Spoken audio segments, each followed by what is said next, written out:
Assalamualaikum warahmatullahi wabarakatuh. Kembali lagi ke channel saya, Oom HS. Untuk yang baru pertama kali melihat video ini, jangan lupa untuk di subscribe ya, karena subscribe itu kan gratis. Dan jangan lupa untuk yang udah subscribe, jangan lupa untuk menekan tombol loncengnya agar tidak ketinggalan video-video selanjutnya. Kali ini di dalam video ini akan membahas bagaimana caranya memahami sebuah bahasa. Perlu diketahui dulu, bahasa itu kan sangat penting. Ingat man arafa lughatan qaumin salima min makri. Pahamilah bahasa suatu kaum agar kamu tidak tertipu daya olehnya. Maka dari itu, saya akan memberikan sebuah pelajaran. Ini bukan lantas bagaimana bahasa apa saja yang kita harus ketahui dulu. Bahasa Inggris, bahasa Indonesia, bahasa Cina, bahkan bahasa Sunda pun silahkan. Ejar up to you lah. Tapi di video kali ini akan membahas tentang sebuah bahasa.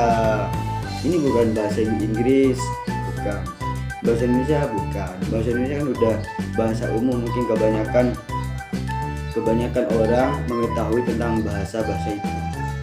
Nah, ini merupakan sebuah bahasa apa ya, macam bahasa budaya ataupun bahasa Madura. Nah, sekarang saya akan mengajarkan ataupun mengartikan dari bahasa Indonesia ke bahasa Madura. Karena kalau seandainya ada orang Indonesia bertemu dengan orang Madura ataupun orang Madura bertemu dengan orang Sunda, jika orang Sunda itu menggunakan bahasa Sundanya, maka orang Madura tersebut akan tertipu daya olehnya. Bahkan itu juga sebaliknya. Sekarang saya akan menjelaskan bagaimana caranya mengetahui kata-kata bahasa Madura gitu. Karena di dalam bahasa itu pastinya dijelaskan tuh bahasa apa ya, nggak seperti kata-kata kerja, kata-kata benda, kata-kata sifat. Itu kan semuanya ada di dalam bidang bahasa. Kalau di dalam bidang bahasa Madura juga ada. Mungkin di video kali ini akan menjelaskan beberapa kata benda, beberapa kata kerja yang akan saya paparkan pada hari ini. Semoga channel ini bermanfaat untuk kalian ya. Pertama saya akan menjelaskan 10 kosakata bahasa Indonesia yang merupakan kata kerja. Contoh kata kerja: makan. 1. Makan. 2. Minum. 3. Tidur. 4. Belajar. 5. Memukul. Nomor 6 apa ya, duduk. Nomor 7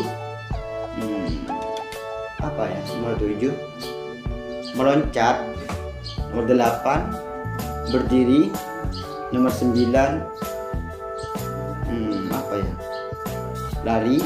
Nomor 10 yaitu 9 aja dulu.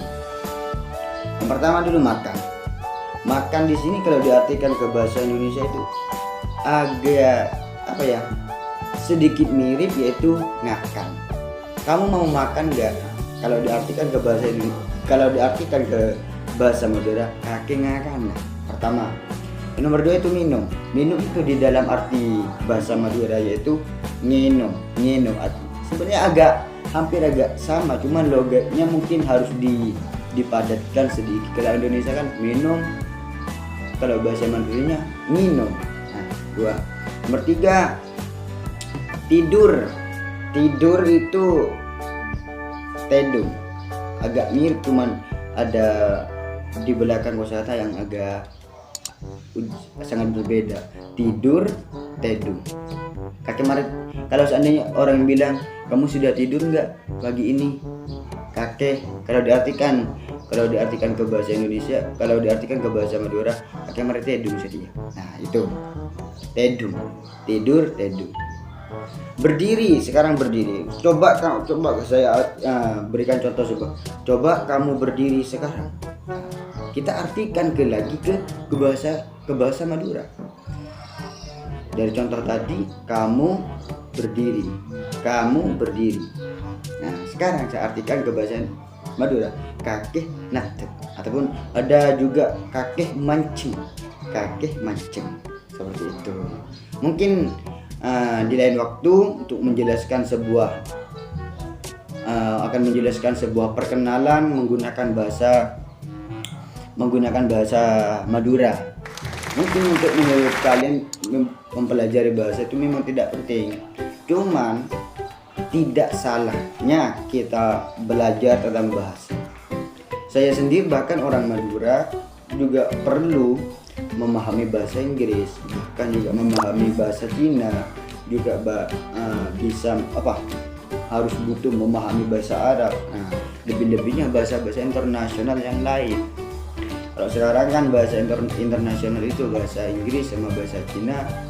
Setahu saya itu kan ada 3 bahasa, yaitu bahasa Cina, bahasa Inggris, dan juga bahasa Arab. Nah, di 3 bahasa ini perlu kalian ketahui. Tapi lebih menonjolnya lagi kalau kita menggunakan bahasa budayanya, itu seperti bahasa Jawa dan juga bahasa Madura.